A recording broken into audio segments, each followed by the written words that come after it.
Hey guys, my name is Dran, and I made another manga, yay! But this time, it's a series. In this video, I'm gonna share my workflow when it comes to starting a manga series like the one I recently started titled Zombie Sword Girl.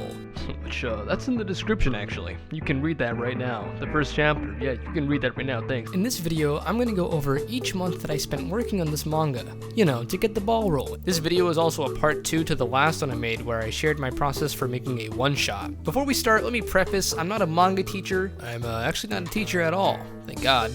I'm just a bro that's sharing some tips and tricks that mayhaps be helpful to you, in case you're an artist that was thinking about making a manga. If not, then enjoy my wicked rambling. I also want to thank all 638 subscribers. You guys are freaking epic, actually. Well, without further ado, let's start.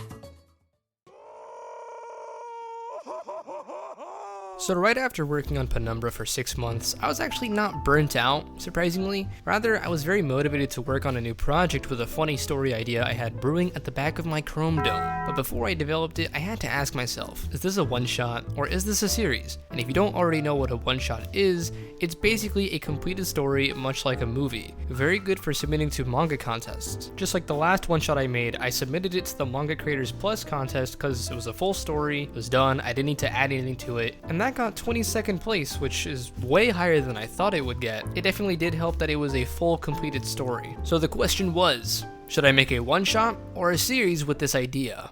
I sat down and thought about it day in, day out. Weeks went by thinking about this, and I was still sitting down thinking about it. That's how dedicated I was. I sat down for a week straight thinking about this, and I decided to make a series. But Dran, why would you make a series instead of a one-shot? You might ask. Which is a valid question, especially since one-shots are usually recommended over making a series. When you're starting out, I should mention. I decided to make a series instead because I want to practice making manga without feeling like this one-shot has to be perfect in every way before it releases. Which in turn means making that one-shot can take a long time, at least for me. And while I enjoyed making Penumbra, I look back on it with the sentiment of I could have done this better and faster. That feeling ultimately stems from me as an artist feeling like I'm not good enough. I'm not ready for the limelight simply because I don't feel satisfied with what I made. I think that feeling will follow me forever, but for the time being, I feel that right now I need to go through a training arc, which I believe a series can help with since I don't have to worry so much about how I'm gonna wrap up the story after 20 pages. And if I get better, then perhaps I can get to a point where I can make 14 pages in like a week and be done with a one-shot pretty fast. It also doesn't help that I don't have any ideas for a one-shot story, so yeah. That's that, I guess. This series is still something I'm passionate about, so I'm gonna be doing my best and I hope you guys enjoy it as well. If you're also in a similar boat, I would still advise you to make a one-shot, at least starting out, if you've got a good idea for it. If not, then creating a series for the goal of practicing is not a bad idea at all. For the first month, I focused on hammering out the story details right away. This means I worked on the foundation of the story, so things like the theme, genre, and the concept. Coming up with a good concept can be rough, but an interesting way to go about it is with the Kisho Tenketsu story structure. It's the way stories are told in Japan from everything, not just manga. It starts with an introduction, development, a twist, and then conclusion. A good way to practice this story structure is through this thing called yonkoma. You fit each step of this structure into each panel of the comic strip. Here's an example of one I made. We start with a boy in a classroom getting past a note from a girl. He holds the note and starts getting excited thinking this note has something promising written inside. He opens it and actually she's just asking for the homework to copy off of. Then it concludes with his very disappointing expression. This is of course only scratching the very surfaceable surface of yonkoma, but it's pretty good practice. So once I got my story concept all together, wrapped up into a neat summary that can be made into a logline comfortably, I start working on the characters, arguably the most fun part about making manga. I've talked a wee bit about character concepting before, and most of how I go about it hasn't changed. However, I believe it's pretty important to know how exactly you should design your characters. Most people, when they design them, have the thought process of, I want to make them look cool, which is fair. I mean, I do the same thing, but at the same time, you want your character to have a bit more to them other than that. So, as an example, here's the main character from my manga series, Kiko. He's got shaggy hair that looms over his face, glasses, and is wearing a coverall, or a jumpsuit.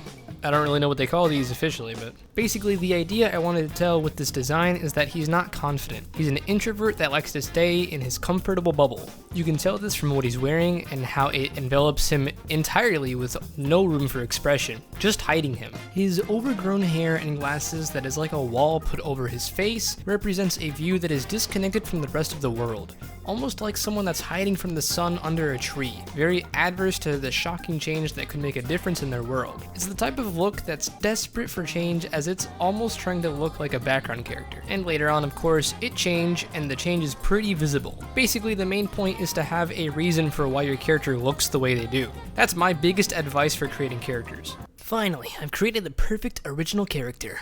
Behold, Chaz the Hot Dog. Oh, okay, what are they, Is there more to it, or? What more is there to go over, dude? He's freaking epic. Are you a Neanderthal? Do you have a protruding forehead or something, dude? Could you not tell from the fact that they are a hot dog with sunglasses and a backwards cap? I guess not. Well, they also ride a skateboard wherever they go. That's actually really cool. Yeah, see, I knew the skateboard would draw you in, yeah. Okay, let's go. This is the month where I started the script. The way I write scripts is kind of jumbled. I basically go into Google Docs and write what I need to know, where they're at, and what the characters are saying to each other, and so on. This script goes through many changes and at many different times. Even right before I'm making a page, I might refer back and change something again for what I need. I did have the help of my writer from the last project acting as an editor, but aside from that, the story is all on me to think up. After I have a script I believe is good enough, I then start working on the thumbnails. Now, thumbnails are pretty fun in all honesty. They don't take terribly long, but they can be time consuming if you're unsure at how to position things like panels and characters. And some people straight up skip this section and go right into the rough draft, which is also perfectly valid. If you truly don't see a need for it, then skip it. It doesn't really matter. After all, everybody has their own way of creating manga and comics. If it were up to me, I'd say definitely do it because storyboarding is very important, but if you just want to hop right in, you can. I am a visual learner, so these thumbnails help me a lot. I like to see the whole thing from a bird's eye view and see if I notice anything that looks like it can be improved. It's just like how you can see that subscribe button right there. You know, the one that you still haven't clicked for whatever reason. You know, the thing that is, it's pretty cool to click on it, actually. It does a little rainbow thing now when I say subscribe. And after this, that leads us into the third month. In this month, it's literally just making the manga. I start with a rough draft and then make it blue, and get to work on the final draft.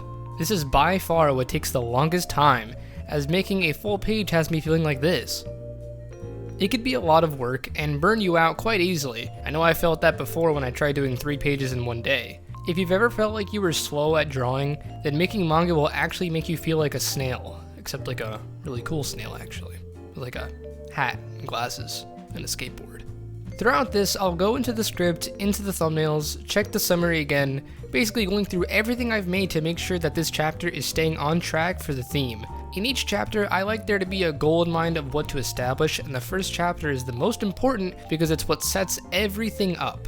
I'm not a pro at this or anything. Making a perfect first chapter that hooks a reader is incredibly hard, but I'm doing my best. For my first chapter, I definitely tried to give a taste of what kind of story I was making. I made sure to show each aspect of the genre that I was making as well. So we got action, drama, romance, comedy, and comedy. It's my first time actually trying to make something with romance actively involved, and I gotta say it's definitely interesting. And by interesting, I mean I gotta get better at it.